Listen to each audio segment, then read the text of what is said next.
नमस्कार विद्यार्थियों, कैसे हो सब। मैं आशा करता हूँ आप सब अच्छे व स्वस्थ होंगे, आपकी पढ़ाई भी शानदार चल रही होगी। हम एक बार फिर से आपके सामने उपस्थित है।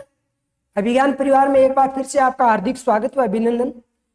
हम बात कर रहे थे इतिहास के संदर्भ में, और इतिहास में हमारा जो टॉपिक चल रहा था वो चौहान राजवंश से संबंधित चल रहा था।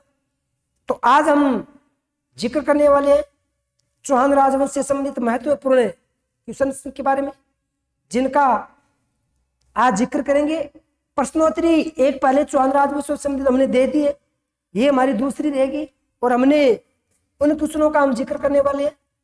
किसी न किसी एग्जाम में आ रखे तो आगे भी आने की संभावना है, तो इनको आप एक बार ध्यान से देखिए। सबसे पहले हमारा जो क्वेश्चन है, ये क्वेश्चन आपकी स्क्रीन के सामने क्वेश्चन नंबर 1 है। पहले क्वेश्चन को ढंग से पढ़ना है कि क्वेश्चन क्या कह रहा है।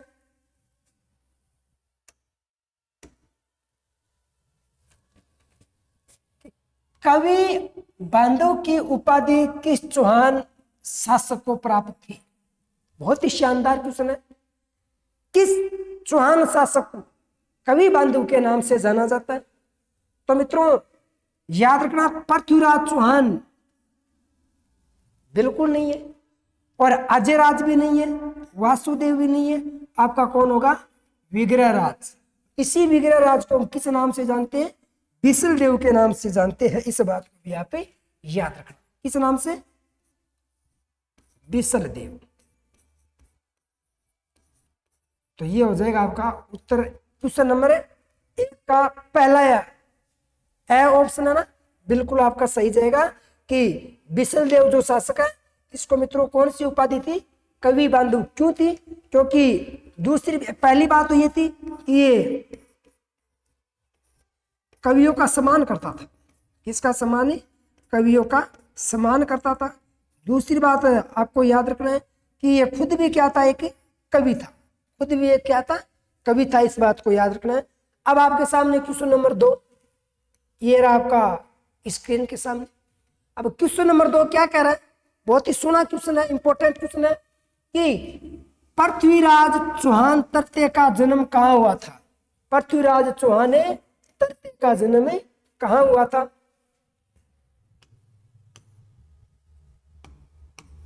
पृथ्वीराज चौहान तृतीय का जन्म कहाँ हुआ था? बहुत ही सोना क्वेश्चन है।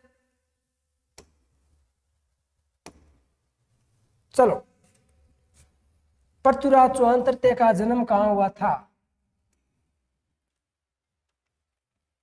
अब देखो, तो पृथ्वीराज चौहान का जन्म कहाँ हुआ था? अजमेर में, अहिलन पाटन गुजरात में, दिल्ली में या सांबर में? दिल्ली में या सांबर में? तो इसमें याद रखना है मित्रों, अजमेर में पृथ्वीराज चौहान का जन्म नहीं हुआ था, न दिल्ली में हुआ था, न सांबर में हुआ था। याद रखना, जन्म कहाँ होता है? अहिलन पाटन में होता है। और अहिलन पाटन वाला जो क्षेत्र है, ये आपका कहाँ पड़ता है? गुजरात में। कहाँ पड़ता है? गुजरात में। और याद रखना, इनका जो अहिलन पाटन में जन्म होता है, ये 1166 ईस्वी में। कब होता है? 1166 ईस्वी में होता है। और पृथ्वीराज चौहान जो शासक बनते हैं ना, शासक, ये शासक बने थे, याद रखना आपको, 1177 ईस्वी में। कब बने थे? 1177 ईस्वी में। मात्र कितने वर्ष की आयु में? तो 10 या 11 वर्ष की आयु में शासक बनते हैं। और पृथ्वीराज चौहान का जो पिता, मित्रों याद रखना, पिता का नाम था सोमेश्वर। क्या नाम था? सोमेश्वर। और माता जो थी, माता पृथ्वीराज चौहान की माता का नाम था कर्पूरी देवी। कौन सी देवी? कर्पूरी देवी, जो पृथ्वीराज चौहान की माता भी थी। और जब ये बाल्य अवस्था में शासक बनता है तो इनकी संरक्षिका भी थी। कौन थी? संरक्षिका। इन 2 बातों को याद कर लेना, ठीक है ना। तो जन्म कहाँ होता है? अहिलन पाटन गुजरात में होता है, और 1166 ईस्वी में होता है। अगला क्वेश्चन, बहुत ही शानदार क्वेश्चन है।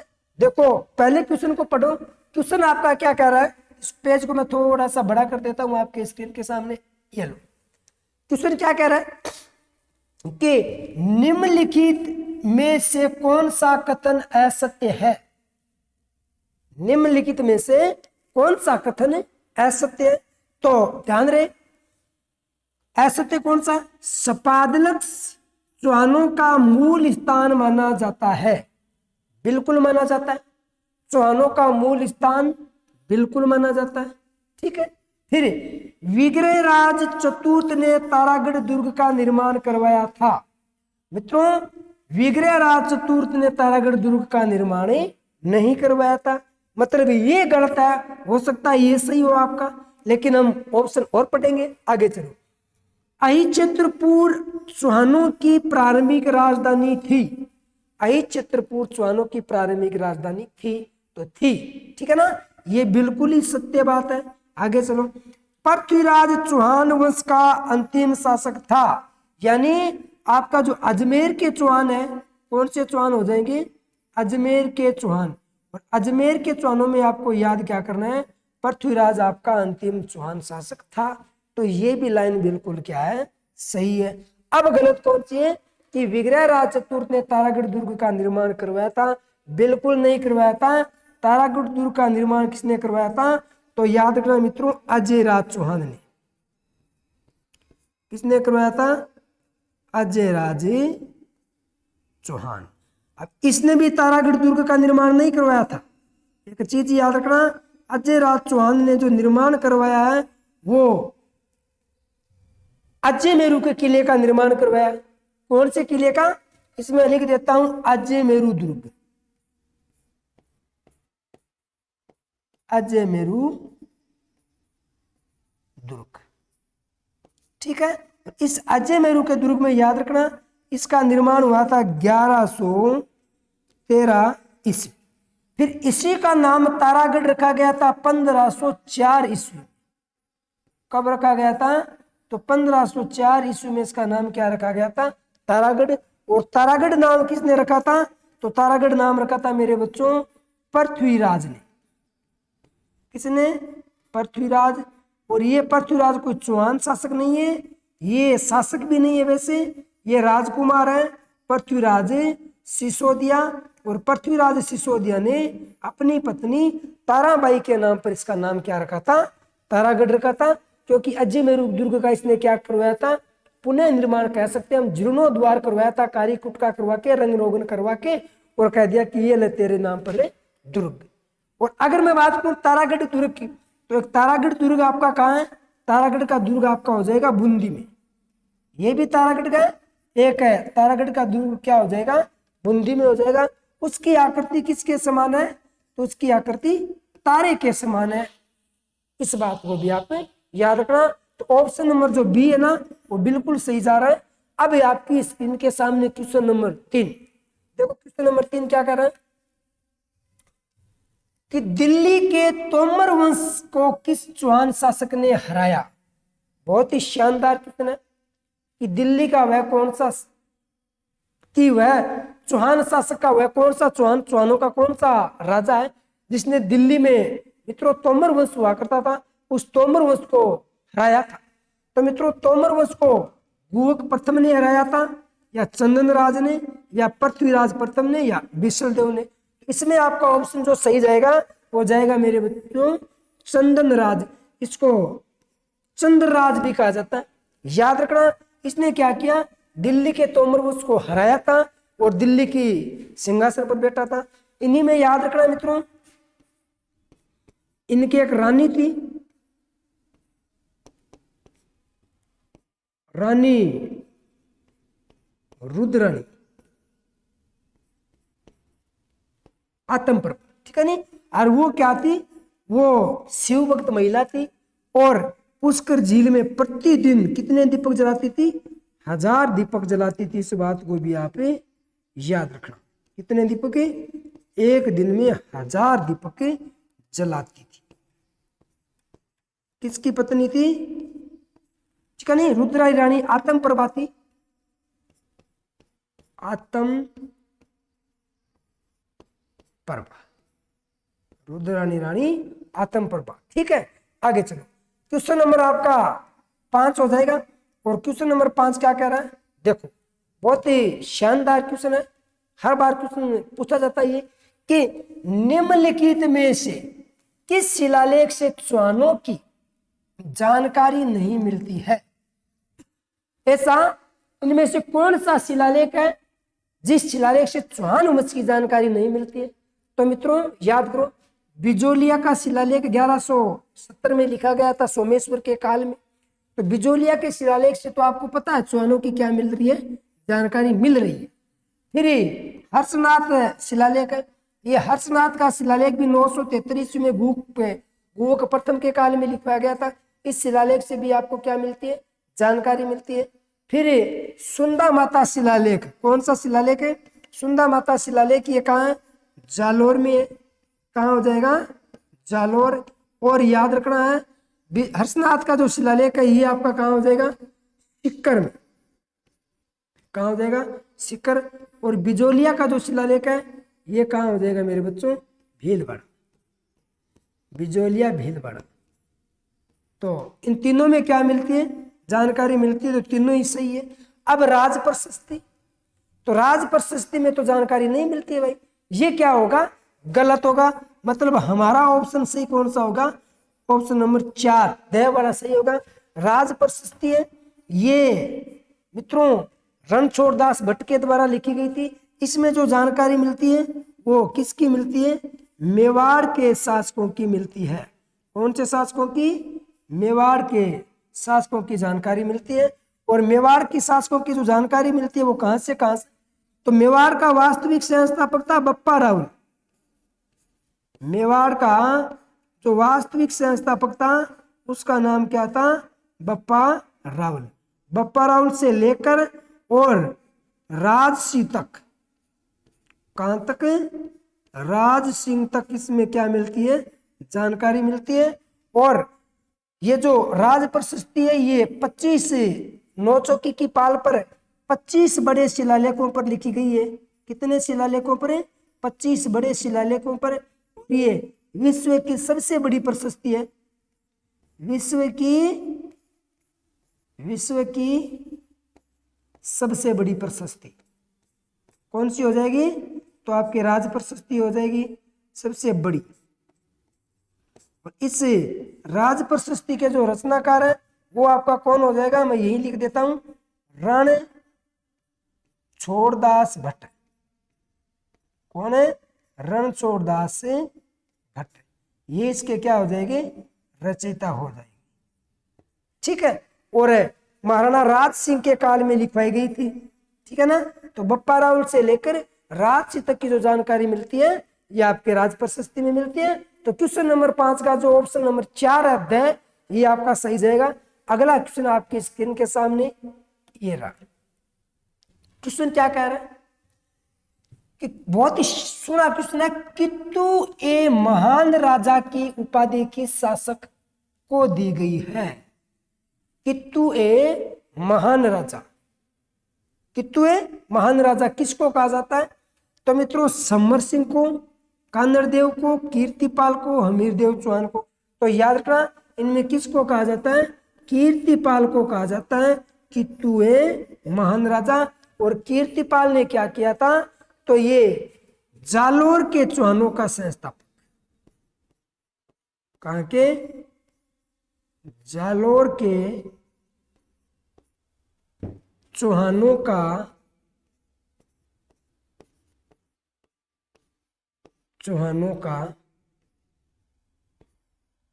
संस्थापक कौन हो जाएगा, तो आपका कीर्तिपाल चौहान।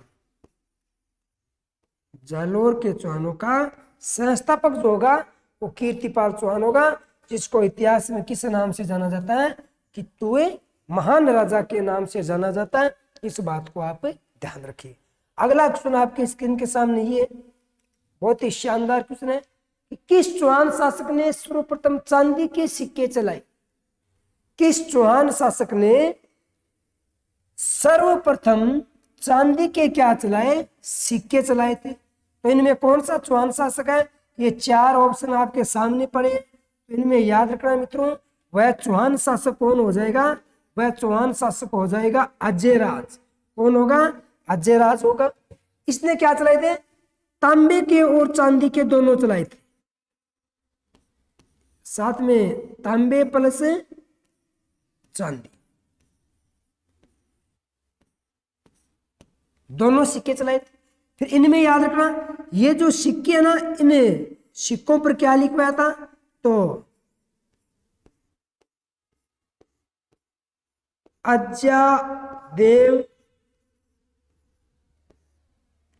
पिरिया, क्या लिखवाया, अज्जादेव पिरिया लिखाया था। इस बात को भी आप याद रखना। तांबे व चांदी के दोनों सिक्के चलाए थे। फिर आगे याद रखना, ये जो आपका अजय राज है, ये अजय राज भी चौहानों का क्या है, संस्थापक है। अजमेर के चौहानों का संस्थापक किसका हो जाएगा, अजमेर के चौहानों का संस्थापक। अजमेर के चौहानों का जो संस्थापक होगा वो आपका अजयराज होगा, चौहानों का संस्थापक अजयराज चौहान। ठीक है ना, ये हो जाएगा। फिर इन्होंने, इसकी जो पत्नी थी नाम था सोमलेखा या सोमलवती, सोमलेखा या क्या हो जाएगा, सोमलवती हो जाएगा। और ये सोमलवती नाराज हो गई कि आप तो सिक्के चला रहे हो, आपके नाम दे रहे हो, हम क्या, हमारा तो कुछ नहीं, बस सारे दिन घर का काम, घर का काम, घर का काम। कम से कम कुछ ऐसा काम करो ताकि लोग हमें भी याद रखें। आप ही आप याद रहोगे, कम से कम हमें भी तो याद होना चाहिए ना। तो अजय राज ने कहा, टेंशन क्यों कर रही हूं, मैं तेरे नाम का भी क्या चला दूंगा, सिक्के चला दूंगा। इसने सिक्के चलाए थे और अपनी पत्नी सोमलेखा का नाम दिया था। इस बात को भी याद रखना, इसने अपने नाम के सिक्के भी चलाए थे और अपनी लुगाई के नाम के भी सिक्के चलाए थे। दोनों बात याद रखना है। अजय राज चौहान वंश का संस्थापक है, यानी अजमेर के चौहानों का संस्थापक कौन हो जाएगा, अजय राज चौहान हो जाएगा।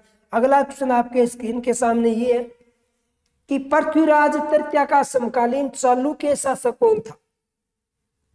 कि जब पृथ्वीराज चौहान तृतीय था ना, उस समय चालुक्य वंश का शासक कौन था, तो कौन था, भीमदेव प्रथम था, भीमदेव द्वितीय था, भीमदेव तृतीय था, या फिर परमार्दी देव था। तो याद रखना मित्रों, इनमें आपका कौन सा सही माना जाएगा, तो परमार्दी देव सही माना जाएगा। इस बात को आप याद रखें। और ये हो गया आपका चालुक्य शासक। अगर पृथ्वीराज चौहान से संबंधित अगर पूछे आपको कि चंदेल शासक कौन था, चंदेल शासक,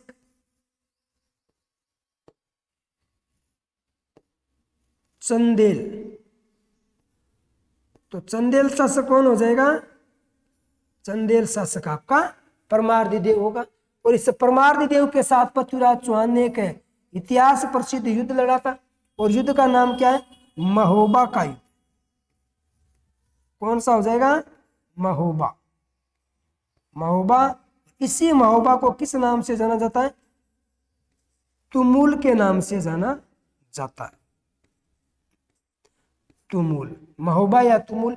यह युद्ध हुआ था 1182 में। और इस युद्ध में याद रखना है, यह युद्ध हुआ था मित्रों रात्रिकालीन युद्ध।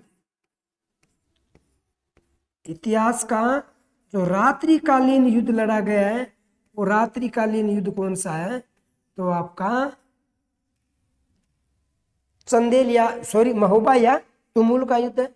इसमें युद्ध में आपके परमार्दी देव के दो सेनापति थे, एक का नाम था आल्ला, क्या नाम था, आल्ला, और एक का नाम था उद्दल। एक का नाम हो जाएगा आल्ला और दूसरे का हो जाएगा उद्दल। आल्ला और उद्दल भी इस युद्ध में मारे गए थे, इस बात को भी याद रखना। अगला आपका क्वेश्चन नंबर 9 है कि हमीर ने अलाउद्दीन खिलजी के किस विद्रोही को क्या दी, शरण दी। यानी अलाउद्दीन खिलजी का एक विद्रोही था, उस विद्रोही ने हमीर देव चौहान ने क्या दी थी, शरण दी थी। तो वो कौन सा विद्रोही होगा इनमें से, तो याद रखना मेरे बच्चों, वह विद्रोही कौन सा होगा।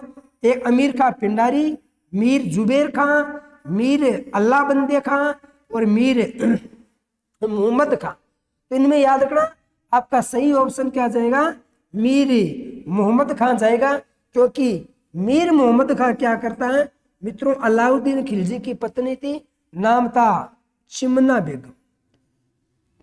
कौन सी बेगम है, चिमना बेगम। और चिमना बेगम को चोरी चोरी चुपके घर से भगा लेकर आया। किसको, चिमना बेगम, अलाउद्दीन खिलजी की पत्नी। और अलाउद्दीन खिलजी की पत्नी चिमना बेगम को मीर मोहम्मद खां का जो सेनापति था अलाउद्दीन खिलजी का, इसका नाम मोहम्मद का मंगोली भी मिलता है। क्या नाम मिलता है, मोहम्मद खां मंगोली। इसको मोहम्मद खां मंगोली के नाम से भी जाना जाता है। तो मोहम्मद खां मंगोली के साथ फरार हो गई, इनको प्रेम हो गया और ये राजस्थान की तरफ प्रस्थान करते हैं। और अलाउद्दीन खिलजी के विद्रोही थे और इनको शरण देता है आपका कौन है, हमीर देव चौहान शरण दी। जिसके कारण मित्रों अलाउद्दीन खिलजी ने हमीर पर क्या किया, आक्रमण किया था। इस आक्रमण कब किया था, तो याद रखना ये लगभग 1301 में किया था। इस आक्रमण में मित्रों क्या होता है, साका होता है। और ये राजस्थान के इतिहास का क्या था, प्रथम साका था। हमीर देव केसरिया करता है और रानी रंगदेव ने क्या किया था, जोहर किया था। किनको लेकर, तो इन विद्रोहियों को लेकर किया था। अगर शरण नहीं दी होती तो ये काम कभी नहीं होता। लेकिन ये तो शरणार्थी था, हट्टी अमीर था, इनका कर्तव्य बनता था कि मैं शरण दूं। अब अगला आपका जो लास्ट क्वेश्चन है, क्वेश्चन नंबर 10, ये क्या कह रहा है कि हमीर महाकाव्य के रचयिता है।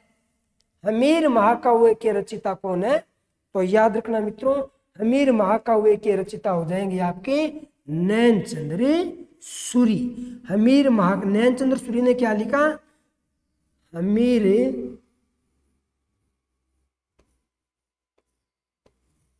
हमीर महाकाव्य,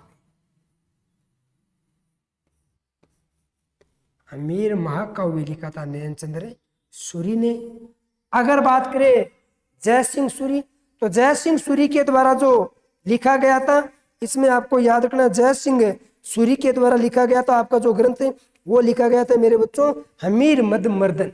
क्या लिखा गया था, हमीर मद मर्दन। हमीर मद मर्दन लिखा गया था। और याद रखना चंद्रशेखर के द्वारा जो ग्रंथ लिखा गया था, वो लिखा गया था मित्रों हमीर हट। कौन सा लिखा गया था, हमीर हट लिखा गया था। और एक सुरजन चरित्र लिखा गया था। क्या लिखा गया था, सुरजन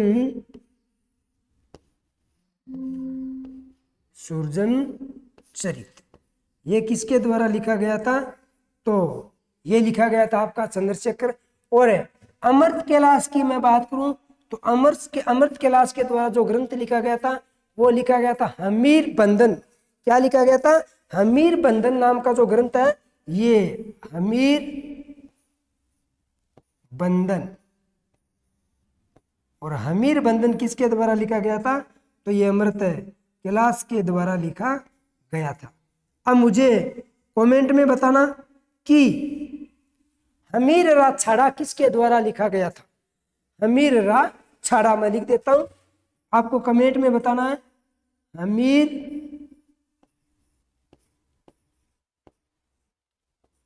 हमीर रा छाड़ा किसके द्वारा लिखा गया था, तो ये मुझे आप कमेंट में इसका क्या देना, जवाब देना। तो ये थी मित्रों आज की हमारी क्लास। अगर क्लास अच्छी लगी तो लाइक शेयर व सब्सक्राइब जरूर करें। आप भी पढ़ें, अपने दोस्तों को पढ़ाएं। बाकी मिलते हैं हम लोग अगले एपिसोड में। तब तक के लिए नमस्कार, जय हिंद, जय भारत।